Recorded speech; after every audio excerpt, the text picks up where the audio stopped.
ॐ भद्रं कर्णेभिः शृणुयाम देवाः भद्रं पश्येम अक्षभिः यजत्राः स्थिरैरङ्गैस्तुष्ट्वांशस्तनूभिः व्यशेम देवहितं यदायुः स्वस्ति नः इन्द्रो वृद्धश्रवाः स्वस्ति नः पूषा विश्ववेदाः स्वस्ति नः तार्क्ष्यो अरिष्टनेमिः स्वस्ति नो बृहस्पतिर्ददातु ॐ शान्तिः शान्तिः शान्तिः देवं नारायणं नत्वा सर्वदोषविवर्जितं परिपूर्णं गुरुंश्चान् गीतार्थं वक्ष्यामि लेशतः. So good morning, good afternoon, and good evening to folks who have joined for Gita Chinthana. So we are doing chapter 5. So 3 or 4 weeks ago we had part A, and today we are looking forward to part B. Over to you, Anandji. You should be able to share your slides.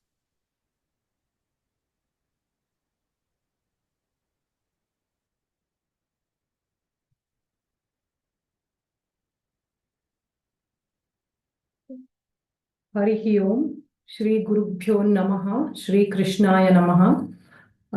Today, as Madhuji was mentioning, we are doing part B of Karma Sannyasa Yoga, which is chapter 5. So let's start. Let's do some prayers first. Manojavam Marutatulya Vegam Jitendriyam Buddhimatam Vrishtam Vatatmajam Vanarayuth Mukhyam Shri Ramadutam Sharanam Prapadye. Dhritarashtra उवाच धर्मक्षेत्रे कुरुक्षेत्रे समवेता युयुत्सवः मामकाः पाण्डवाश्चैव किमकुर्वत Sanjay. Slide, please. So we saw in the first session we did up to shlokas 17. I will just briefly recap in the next few slides what we had done so that we all remind ourselves of the first session and some important and key points in those shlokas. And then we followed by discussion by Anandji, Sushruji, and then we'll end with the last few shlokas. Okay, next slide, please. So this chapter 5 started off with a question from Arjuna.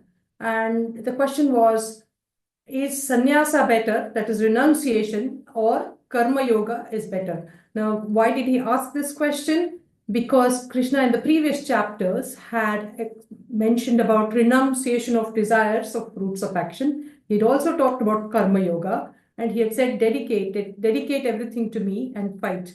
But Arjuna has got a big doubt. How do I fight with renunciation? How do I do this without passion, without attachment, without anger, without thinking of winning or losing? How do I do this? And that is what is answered. A lot of this is answered in this chapter. So yeah, next slide, please. So we discussed in the first session about sannyasa, which is renunciation.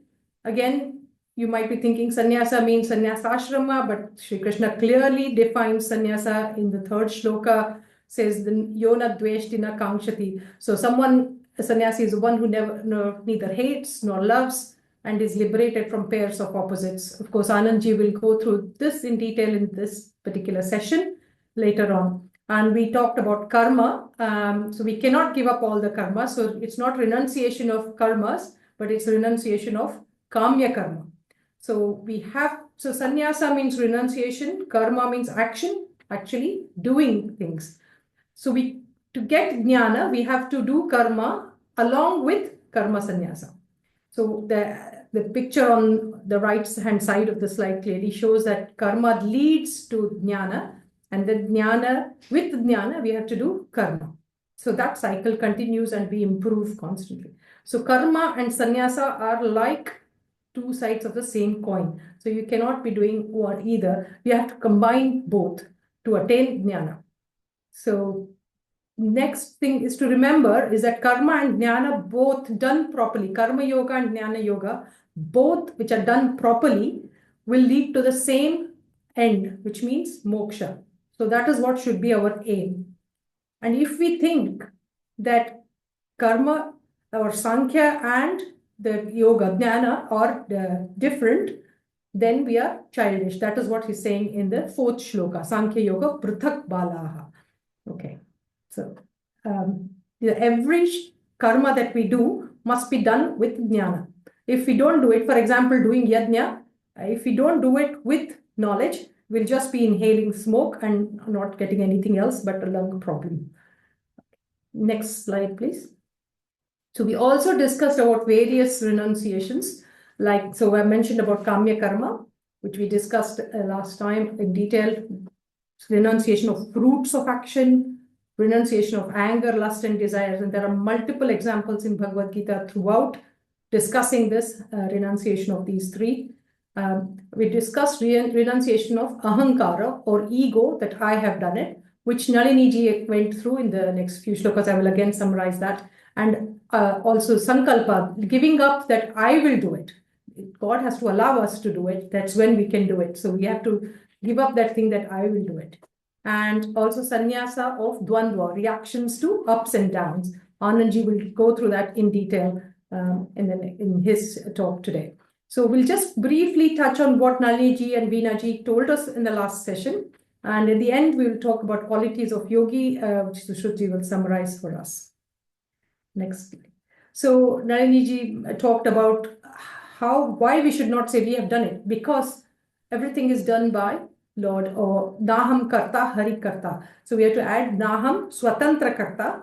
Hari is the Swatantra Karta. So that is what we have to remember. We are not doing anything independently. And he has given, Sri Krishna lists lots of activities in there, which are very simple ones, like opening, closing of eyes, unmission, nimission api, talking, breathing, sleeping, all simple things. What we think is simple, we don't have control over those actions. It is all controlled by Lord. Okay, next slide, please.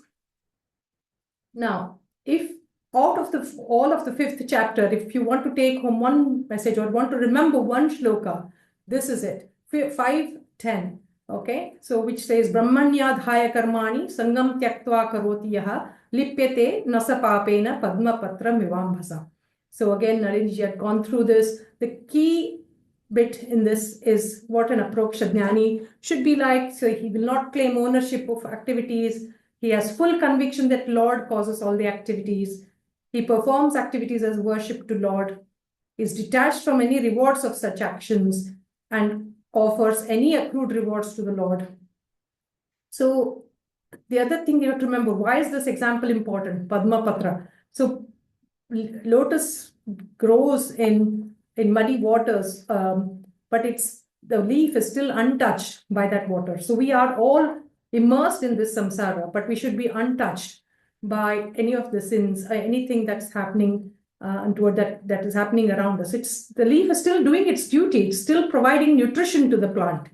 It's still doing all that. So we have to continue to do our prescribed duty, but still be untouched by that.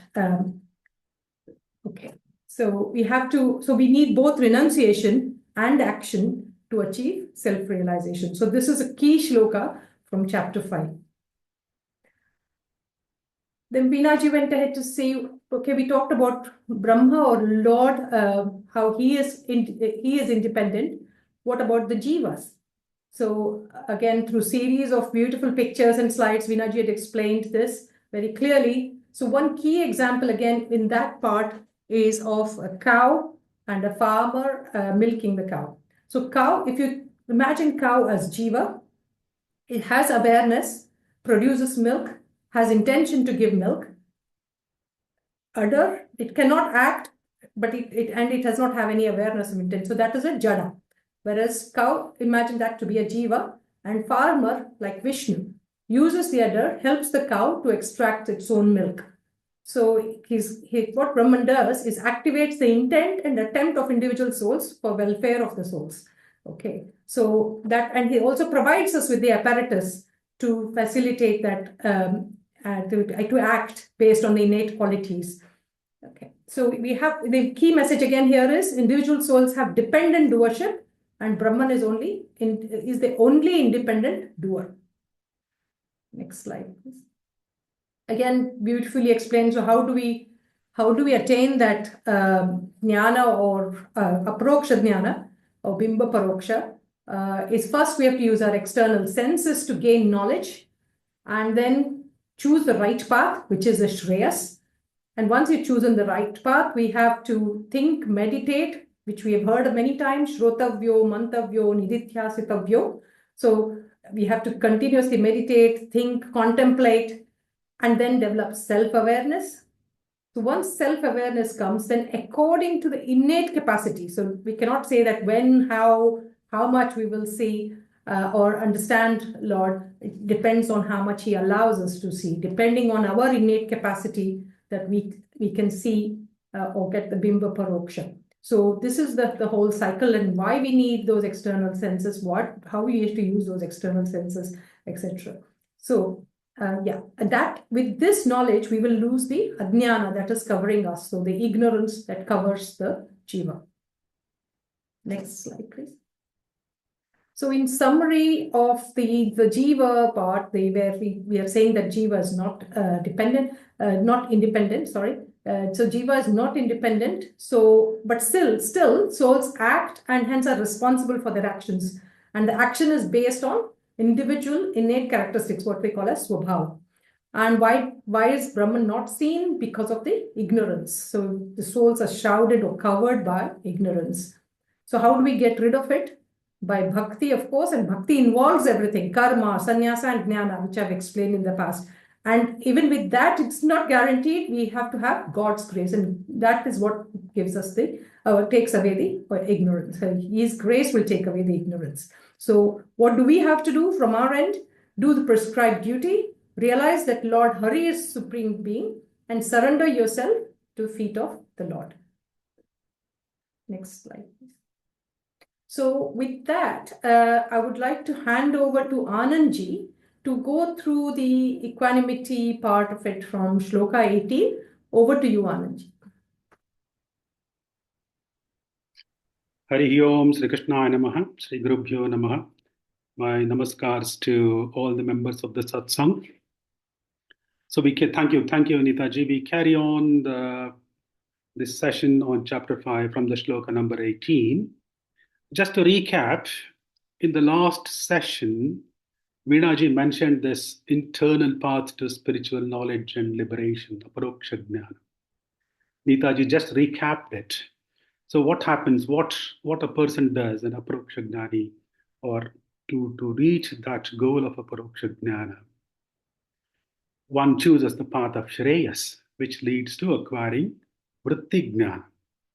They keep contemplating with Shrotavyo, Mantavyo, Nidhi Dhyasitavya, which helps destroy the ignorance. Then one acquires the divine spiritual knowledge and await for the God's grace. At some point, they will attain Bimba Paroksha. That's what we heard just now. And then Moksha, liberation.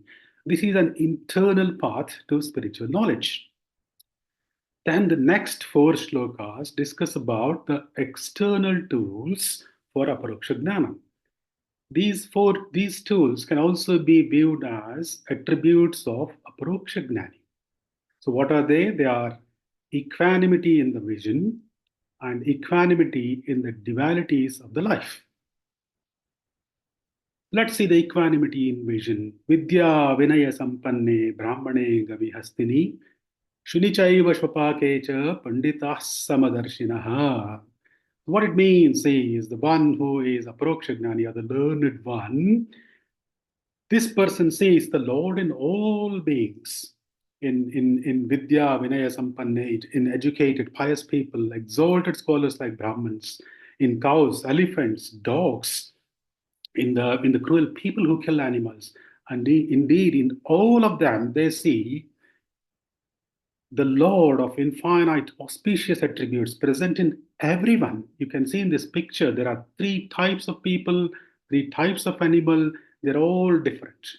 They're all different souls. But the residing inside these souls is the same person. He is the same Lord who has infinite auspicious attributes. This is what is the equanimity of the vision of a aparoksha jnani. So how do they develop this vision? So throughout this chapter, we have been talking about karma sannyasa and karma yoga. Both are important for a seeker. Neetaji just mentioned they are the 2 sides of the same coin. When karma sannyasa and karma yoga are combined with the aparoksha jnana or the jnana, there has to be a combination of the jnana and karma. This leads to devotion to the God. And we heard in the previous verses that devotion comes because of tad buddhayaha, tadatmanaha, tannishchitaha, tad parayana, tad buddhayaha. They have their buddhi or mind firmly established in the Lord. In their dhyana, they have the Lord. Tadatmanaha, accepting the supremacy of the Lord. Tannishchitaha, unwavering and unflinching faith in the God. Tatprayanaha, who has taken shelter in the Lord. Such a person develops devotion to the God, which leads to the love for the God. Imbued with such love, the devotees see him everywhere. They develop a sort of a vision of the knowledge. Jnana chakshushaha. We see this in the 11th chapter when Krishna says to Arjuna, I'm giving you the divine eyes to see me. So Jnana chakshushaha, they develop equanimity in the vision. They develop this vision itself as a knowledge. And with that sort of the knowledge, they start seeing Lord of infinite attributes everywhere in their day-to-day practice. I remember Madhuji talking to us about Chaitanya Mahaprabhu some time ago during the Upanishad Chinthana. Chaitanya Mahaprabhu was a great grammarian. He was very good with grammar in Sanskrit, and he used to teach grammar. But he reached a point at some point in his life when he said he cannot teach grammar anymore. Because he said, in every word I see the Lord. I see the name of the Lord. And that was the equanimity of vision of Chaitanya Mahaprabhu. This goes to say that Aparoksha Jnanis, at some point in their life, they develop this. This is an important tool for Aparoksha Jnani, equanimity in the vision. So in this particular shloka, Lord Krishna has given examples of three different types of people and three different types of animals. The people Lord Krishna has categorized are Vidya Vinaya Sampanna, meaning the most knowledgeable, understands and incorporates Vedic meanings. He is called a Vedagna or a Vedarthagna. Then we have Brahman. Brahman, not by caste or behavior.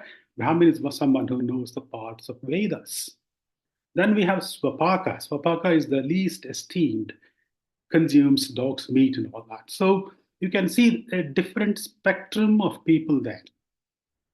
Then we have different spectrum of animals here. Cow, the most sacred animal, we know that. Elephant, the celestial animal, next in importance. Dog, the lowest ranked. Maybe the current generation will not accept that, but that's how it is in the shloka. So Lord says here that the one with the aparoksha jnana will have the sense of equanimity in this, in all of them. They see the Lord having special qualities in each one of them. It does not necessarily mean that they're all equal. It doesn't mean that Vidya Vinaya Sampanna is equal to Swapaka or not. What equality here, Samadarshana here means a person with a Paroksha Jnana sees the same Lord who has special qualities in every one of them. Then we have this analogy again, once again brought up in the chapter 6.9. Surhan Mitra Ridasina Vadasina Tadveshya Bandhushu Sadhashvapi Chapapeshu Samabhuddhir Vishishyate. In this particular shloka, it's almost similar as Vidya Vinaya Sampanne. There are about 9 people listed in this shloka. Like Suhrat. Suhrat means well-wisher. Mitra is friend. Ari is enemies. Udasina is the neutral people. Madhyastha is the mediators.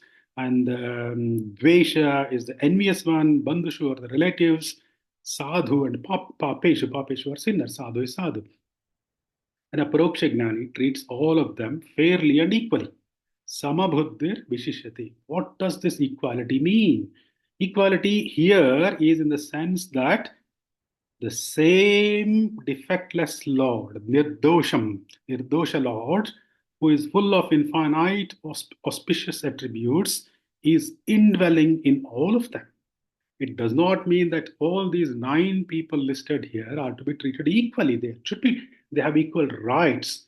But a sadhu or a yogi or a paroksha gnani has the equanimity of the vision of the Lord in all of them, although they're all different people.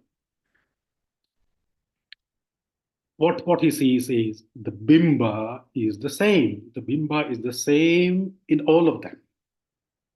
But the pratibimba is different. Pratibimba is the reflection. Bimba is the object. The object is same in all those people we just listed, but the reflections are different. So there is no difference between the bimba of an ant or a bimba of a dinosaur. Lord is present in both of them despite their huge sizes and despite them being totally different. Then you might ask me, if the Lord is same in both of them, how is it that the bimba and pratibimba look alike? How can an aproksha gnani see the same bimba in all of them? The answer to that is, in each one of these souls, the Lord lives in their own forms. Lord has infinite forms. In Harikatamrita Sara, it says, Tattat Shabda Vachya Rupas. What it means is, the Lord is inside me in my form, in my rupa. The Lord is inside in the dinosaur in the form of a dinosaur rupa, or whether it's an ant rupa. But Aparoksha Gnani will see that inside all these beings, the God is the same God. This God is all the more same. To give an example, to give an analogy, the great Prabhanjanachar, who is very famous for giving mundane examples, gives this beautiful example. If you look at this picture here, there are different bulbs. Some are glowing bright, some are glowing very dim. They are different wattage, but the current through each bulb is the same. However, the bulbs have different resistances and hence different brightness. The same applies to what we just spoke about. So that shows the equanimity of the God in all the souls as viewed by Aparoksha Gnani. So what happens to such a person who views the same Lord in everyone and everything? So this shloka is just like a Palastruti. It says, the one whose mind perceives the same Lord in everyone and everything will conquer the worldly miseries in this current life itself. So one who realizes the Lord as same everywhere and gunapurna, defectless, nirdosham hi samam brahma, tasmad brahmani te sthitaha, will indeed reach the Lord's abode. So we know that Lord is present everywhere. He is present in the atom. He is present in the entire universe. Ador Aniyan Mahato Mahiyan. So even though Lord resides everywhere, whether it is a dog, whether it is some person who eats dog's meat, there is no impurity in the Lord. He is unattached to them. This particular concept comes once again in the chapter 9 in one of the shlokas, where Lord says, I am inside all the souls, yet I am not inside them. What it means is He's there everywhere, but He's unattached to them.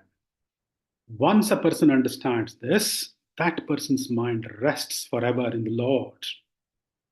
And at that stage, the doors for mukti opens for them and they achieve liberation. So nirdosham hi samam brahma, nirdosham. God has absolutely no defects at all. There are 4 types of defects or 4 types of nasha, like a swarupa nasha or the very entity. Dehanasha is the nasha of the body. Dukkha prapti is sorrows, and apurnata or finiteness. God is free from all the 4 types. He has no swarupanasha, he has no dehanasha, he has no dukkha prapti, he has sampurna gunas. He is purna. He is purna in the sense of time, he is purna in the sense of space, and he is purna in the sense of gunas or the attributes.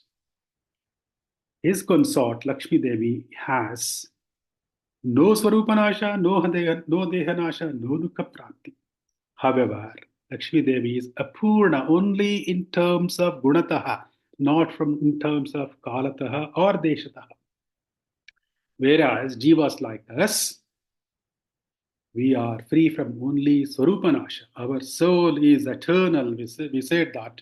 So there is no destruction to the soul. Swarup, we only have Swarupanasha, whereas we don't have we do have Dehanasha, Dukkha Prapti, and we are Apurna. So we need to know a little bit about what is this Samam Brahma. Samam Brahma, what does it mean? It comes in a number of shlokas in the Bhagavad Gita. Let's take Vishnu Sahasranam. Vasaru Vasmana Satya Samatma Sammitah Samaha. So three times it has come there. Samatma. Samatma means treating everyone equally without discrimination. God is Sama in all his incarnations, whether they are avatars, in all his avatars are same. God is Sama in his all actions, kriyas are same. Sammitahas. Although God is Sama in everyone, God is Sama in everyone. There is no one equal to him. There is no one Sama to him. Sometimes this is called Asammitaha, which means there is no one equal to him. Samaha is the name of the God. If you split Samaha, Sa and Ma, Sa means Swarupa, core essence. Ma means Jnana or Ananda. So God is Jnanananda Swarupa. Ma also means mana or vachya or pramana. So God is samasta veda vachya, samasta shabda vachya. Ma also means Lakshmi Devi. So he is the one who is always with Goddess Lakshmi. So many meanings have been given in Vishnu Sahasranama for these terminologies. Samatma, Samhita, Samaha. You'll see again some of the shlokas coming in chapter 12. Samoham sarvabhuteshu namedveshyosti priyaha ye bhajanti tu mam bhaktya maite teshu chapyaham. I am equally disposed in all the living beings. He says this in chapter 12, and I have no friends, no enemies. Those who worship me with a devotion are supported by me, and I will protect them. In chapter 6, when we do this next time, Yukta Ityuchite Yogi, Samaloshtaashma Kanchanaha. Paroksha Jnanis not only have the equality of vision towards the living beings, but they also start perceiving things like earth, stone, and gold, all alike. That goes to say the importance of the equanimity of vision in the Paroksha Jnanis. Samaloshtaashma Kanchanaha. Then we move on to the second attribute or the quality of Aparoksha Jnani, which is equanimity in the dualities of the life. Na prahushet priyam prapya no dvijet prapya chapriyam sthirabuddhirasam mudho brahmavid brahmani stitaha. The one who has firm understanding of the divine knowledge, Aparoksha Jnani, and who is aware that Lord is independent, should neither excessively rejoice during the pleasurable times nor get depressed during the periods of distress. This is an indispensable tool for spiritual growth. Whether it is heat or cold, we have seen this. Shitoshna sukha dukkadaha, win or loss, happiness or sadness, profit or loss. So many, we see contrasting dualities of the life. And to develop that sort of equanimity is an important attribute of the Aparoksha Jnani. In fact, the very third shloka of this fifth chapter, Neyasya Nitya Sannyasi Yonadveshtina Kankshati Nirdvandvo hi Mahabaho Sukham Bandhat Pramuchate. Who is a sannyasin? He is a sannyasin who neither hates nor loves. One who is liberated from pairs of opposites is liberated from samsara bondage. So that's the importance of getting this equanimity.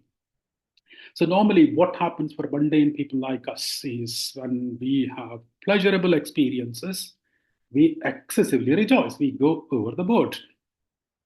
When we have unpleasant experiences or pain or distress, we go into sort of a depression or a grief. But through Bhagavad Gita, we learn that these are inevitabilities of the life. They keep coming and going. They're not at all under our control. So cultivating this sort of an inner stability that is not swayed by the highs and lows of external circumstances helps us to combat life's challenges more wisely. So it's a very, very important tool for a Paroksha Jnani, because this equanimity, the Paroksha Jnana brings equanimity. The equanimity helps the Jnani to accept both pleasure and pain as his grace. They transcend the dualities. If you look at that, they are, when it comes to pleasure or pain, they are equal. They are dvandvatito, equanimity. They are nirdvandva.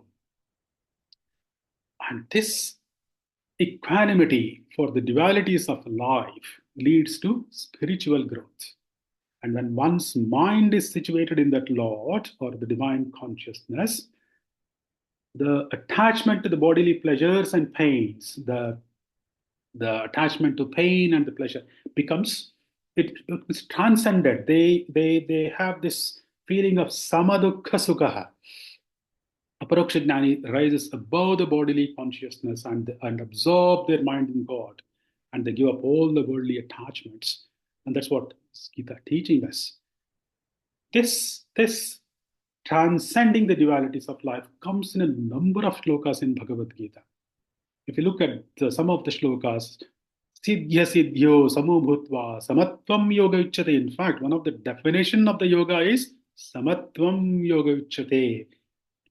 Developing that equipoise to dualities of life is yoga. So we saw in second chapter, Nirdvandvo Nitya Sattasvo Niryoga Kshema Atmavan. Dvandvatito vimatsaraha sama siddhau asiddhau cha krutvapi na nibadyate. Dvandva mohena bharata. Sukha dukkhe same krutva labha labhau jaya. So all these are shlokas which have dealt with the dualities of the lives. But of all this, my favorite one is Yona Hrashyati na Dveshti, na Shochati na Kankshati, Shubhashava Parityagi, Bhaktiman Yas Same Priyaha. The Lord is saying in chapter 12, those who neither rejoice in mundane pleasures nor despair, those who neither lament for any loss nor hanker for any gain, and who renounce both good and evil, such persons are very dear to me. Bhaktiman, yes, same priyaha. They are very, very dear to me. So that is about the equanimity for the dualities of the life. What about the happiness, internal happiness and external happiness? So bahyasparsheshu asaktatma vinyantatmani yat sukham sa brahma yoga yuktatma sukham akshayam ashnute. So what it says is, remaining unattached to external sensation, bahya sparasheshu asaktatma. An Aparoksha Jnani finds happiness, the inner bliss in the self within. So absorbing himself in the Lord through yoga practice, the Aparoksha Jnani experiences unending happiness. So we should all know that, we all know that happiness is internal to us, happiness is a state of mind. But what we do in our day-to-day practice, we start looking for happiness externally. And we spend a lot of time searching for happiness externally. The external pressure, the external pleasure is temporary. Like whatever we want, if we want to eat something or see something or listen to something, it becomes quite a routine practice. And then it's temporary. Then you lose that pleasure. Then it gives rise to a craving of indulging in external senses. This craving leads to a cycle of craving. And our mind is totally diverted towards the external senses, which will weaken the mindfulness and equanimity. We spoke so much about equanimity. But if we are focusing more on external pressures, this develops into a cycle of sensory pleasures. We lose inner peace and stability. And this is a never-ending cycle. We have already seen what happens one who goes behind the desires in chapter 2. So the satisfaction diminishes quickly. What about the internal happiness? Internal happiness arises from within. You get a sense of joy, sense of contentment and well-being that leads to mental peace and stability. Inner happiness comes from equanimity. So there is a contentment and acceptance. Just to further explain this concept of internal happiness and external happiness, if you look at this graphic picture of two triangles, happiness on the left, the yellow one, the suffering on the right. Somebody who is engaged in sensual pleasures, you see that there is a lot of suffering, very little bit of happiness. But if you start renunciation, if you start karma sannyasa alone, if you start doing renouncing the karma which we have dealt with several times earlier in this chapter, without combining with yoga, it leads to a lot of suffering.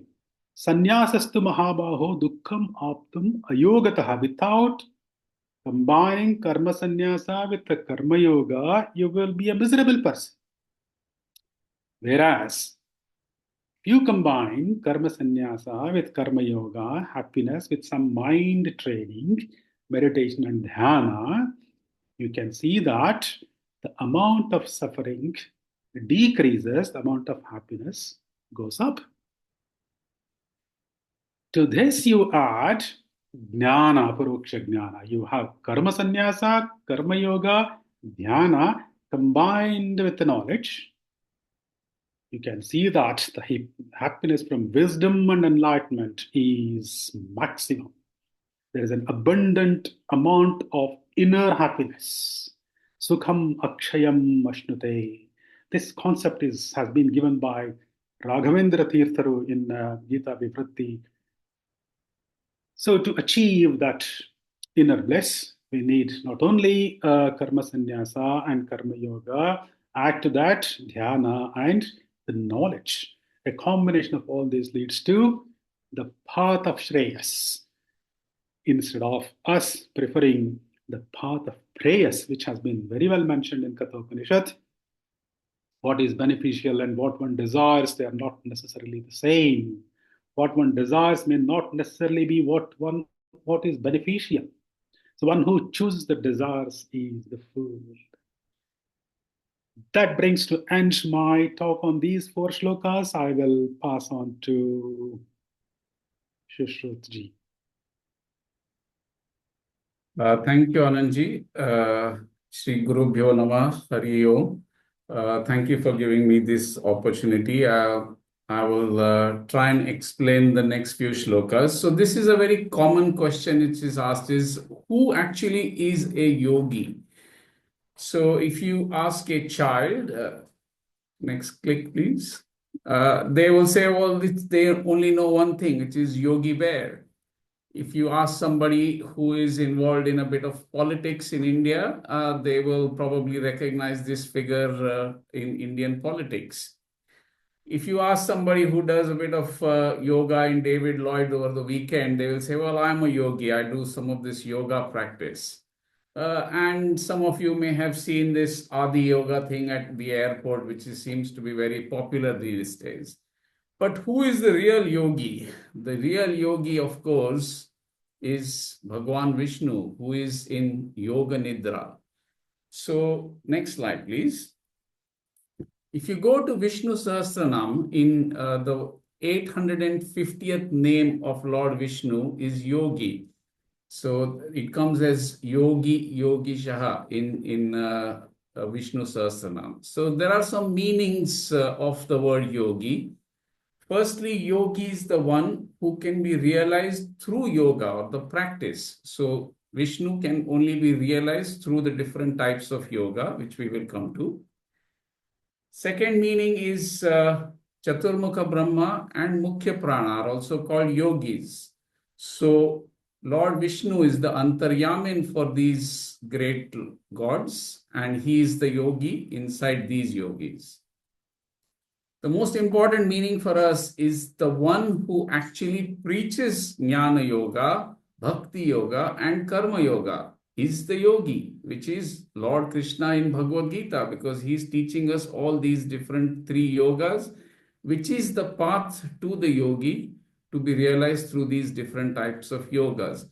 So, in a lesser sense, I would like to believe that all of us who are trying to learn these three types of yogas are also yogis. But of course, in the Taratamya or the gradation, we are probably in kindergarten class, at least I definitely am. And then we have to try and reach the level of the PhDs, or some of us in this group are. So, let's move to the next slide. So coming to the verses that I have to cover. So the first verse is Yehi samsparshaja bhogaha dukkha yonaya evate agyayantavanta kaunteya na teshu ramate buddhaha. So samsparshaja, as Anandji has already said, the sense objects are external. Our indriyas are externally pointing, and they're always craving for external pleasures or bhoga. And they ultimately are the source of our misery, dukkha yoneya. And all these things are temporary. They have a beginning and they have an end. So the yogis, they are wise. They do not indulge in these external sense objects. They want to get something more permanent.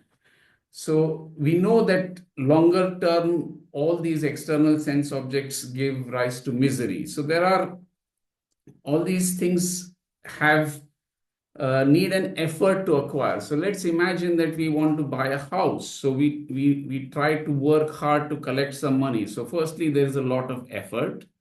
Then once we acquire this, we try and keep it safe. So we will put security cameras, we'll have house alarms. We are always worrying, oh, is someone going to break in? Then there are the difficulties and incidental damage to the house by nature. So there is a big storm and the fence falls or a tree falls on our house and we get very anxious.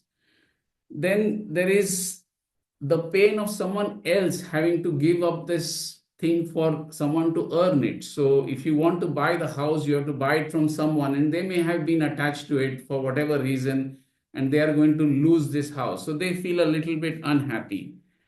And all these material things do give rise to kind of a habit and craving, as Anandji mentioned. So it's like eating sweet dishes. You want to eat more and more. So all these five different things are leading to dukkha or unhappiness from the bhoga that is described in this particular verse. So moving on to the next one. In this verse, Lord Krishna is telling us about two major feelings of kama and krodha. Now, we have to remember that this is talked about on a battlefield, and in a battle, desire to win and anger to kill your opponent are the two most important feelings. And he is telling Arjuna to overcome these.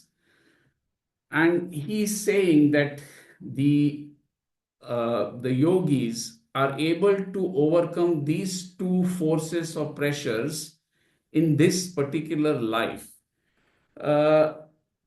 It has to be done here in this life itself. So that's why he says prak sharira vimokshana. So Anandji gave a very good example of Prabhananjan Acharya mentioning the light bulbs. And in this particular context, he mentions a very nice thing about us writing an exam paper.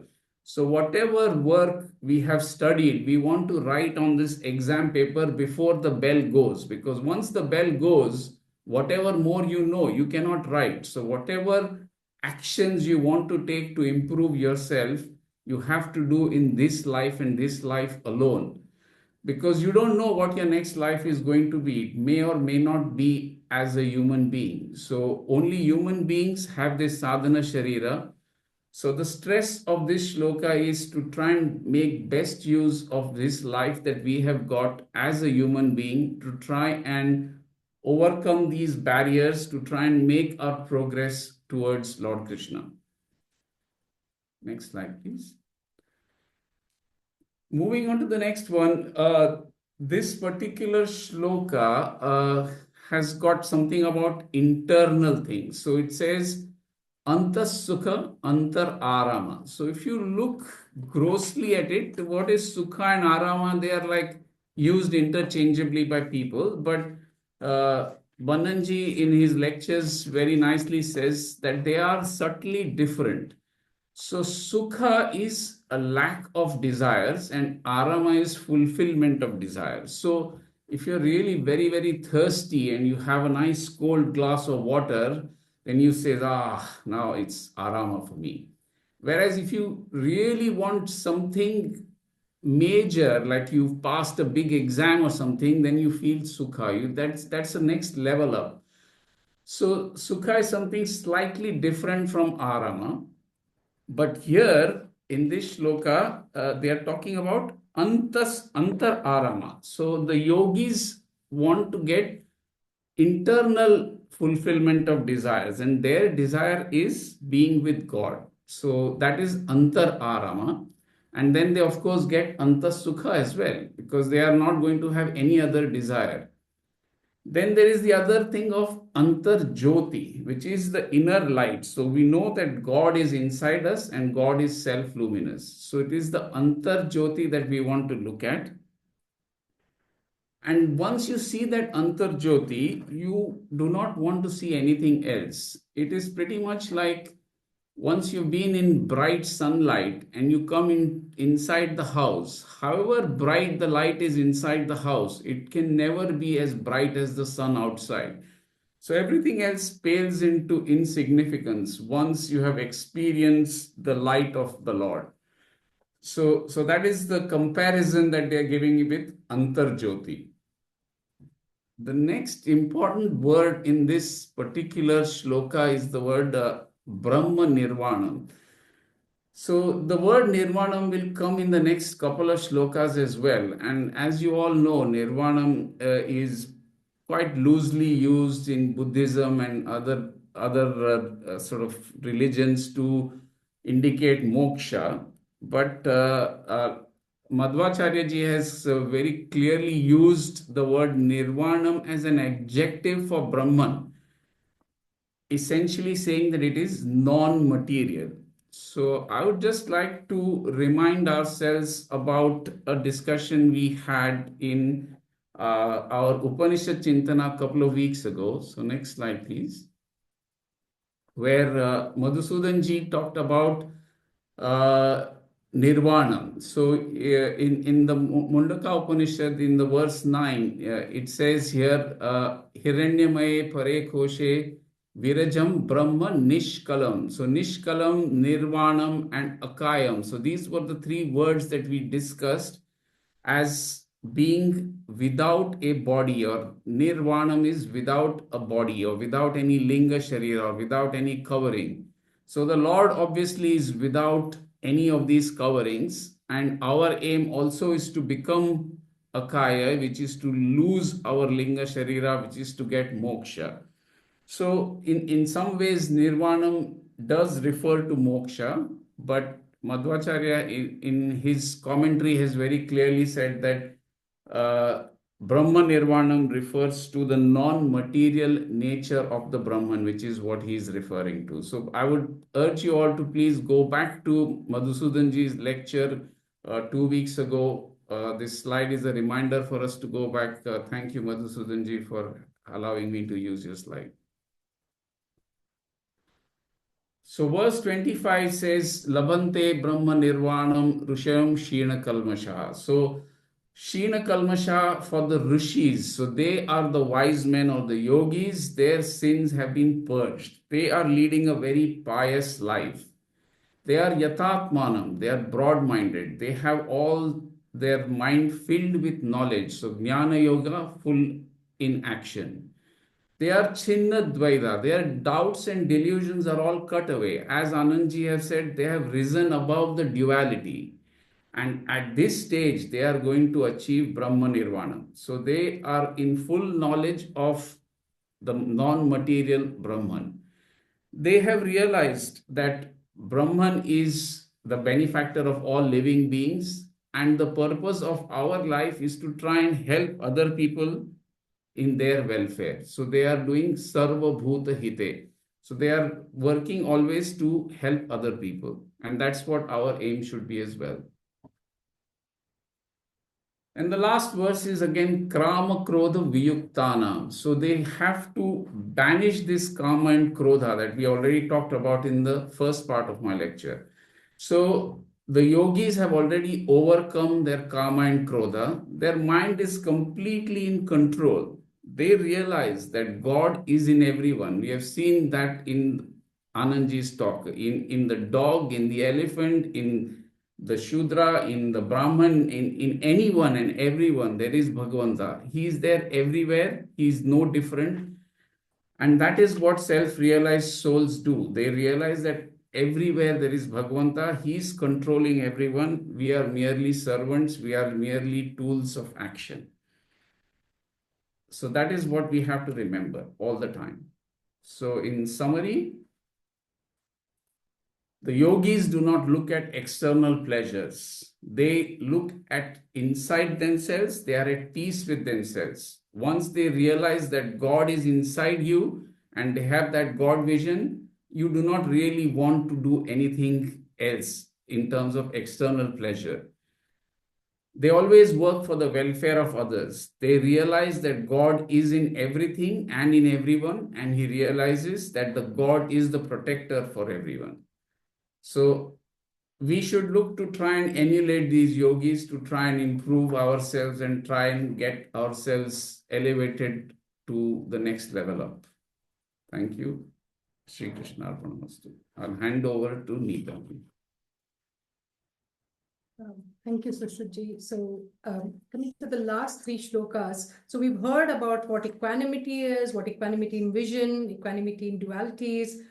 We've heard how a yogi should be. So what does this lead us to? This leads us to how to do, Shri Krishna has explained about how to go on to do meditation. Of course, all the details of meditation will come in next chapter, which is chapter 6, but he briefly touches on that in these three shlokas. So he talks about how we should have physical body, how it should be, how the mind should be. Okay, so he says, Sparshan krutva bahirbahyan chakshush chaivantare bhruvoho pranapanau samau krutva nasabhyantara charino. He describes how the body should be keeping sense objects at bay. So not thinking of any sense objects, fixing the gaze between eyes, keeping the incoming and outgoing breaths equal. So that's the physical side, the body side. How should the mind be? So we've discussed again that equanimity, etc. So sense, mind, and reason, it should all be controlled. Fear from desire, free from desire, free from anger, free from fear. So when we have all this, then only we can concentrate, we can meditate. And speech, of course, not described because there should be no speech. So second, then he has described, so the description is in the 28th shloka, Yatendriya mano buddhir munir moksha parayanaha vikatecha bhayak krodha yas sada mukta eva saha. That is describing the body, the mind part of it.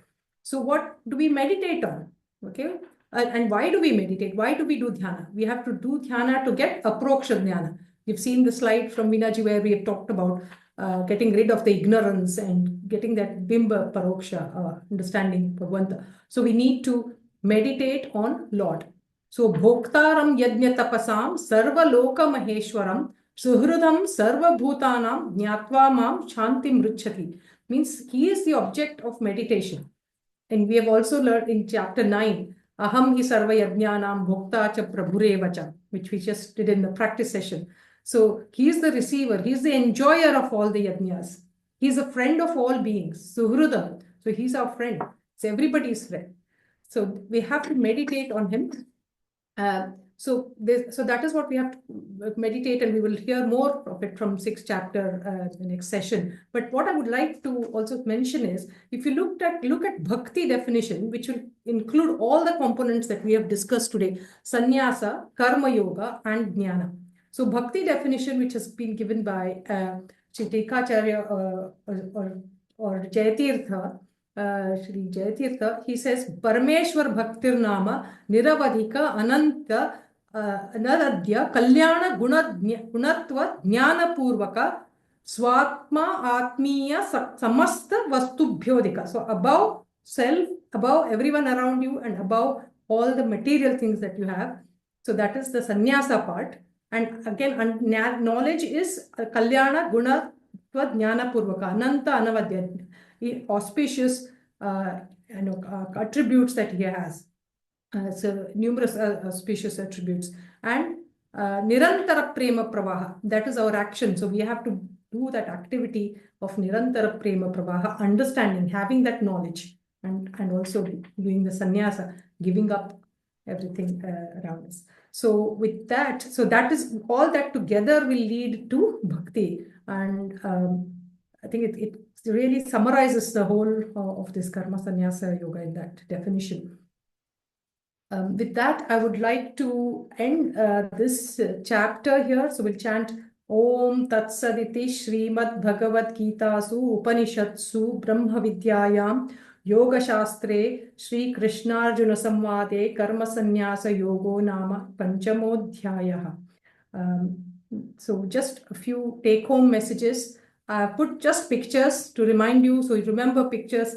I find remembering pictures far more easier than the text. So that's why I put here, remember karma goes with sannyasa, two sides of the same coin, leads to jnana, jnana leads to karma.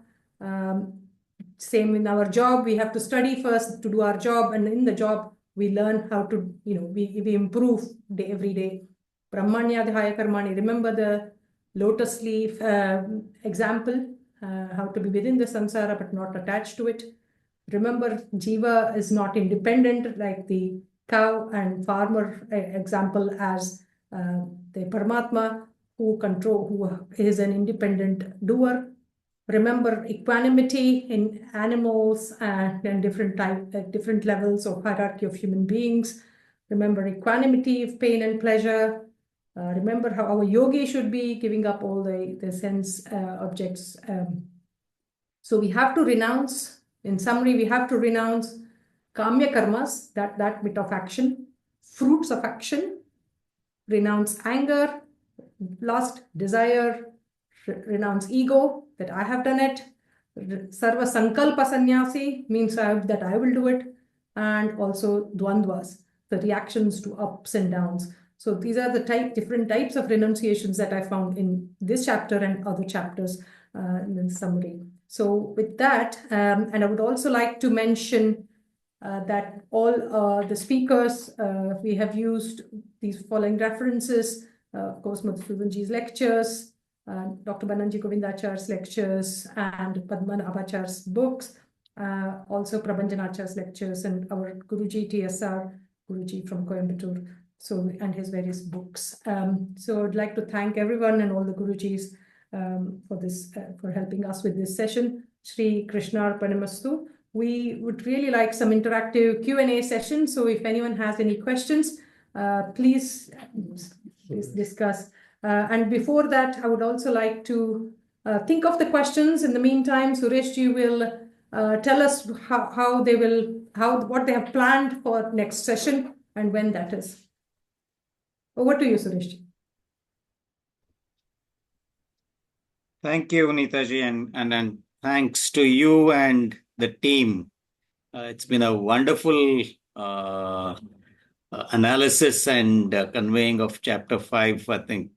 So really, thanks a lot to the team. Where this brings us is almost to the end of the first Shatka, which is known as the Sadhanadhyaya, and we transition on to the Sadhyadhyaya when we get into the second Shatka. So we talked about Karma Yoga, we talked about Jnana Yoga, we came to Karma Sannyasa Yoga. So where is this leaded? Where is this leading us to? It's fundamentally taking us to the pinnacle of sadhana, which is dhyana, and that is what chapter 6 is going to be about. And so we will discuss that. So there will be, so we'll start with how does this link up in the overall context of Bhagavad Gita. And then Madhuji will talk to us about mind and some very interesting verses that come wherein like Uddhared Atman Atman. I mean, couple of shlokas, the word Atma comes around almost a dozen times. So what do we understand? So I will look forward some very interesting discussions around that.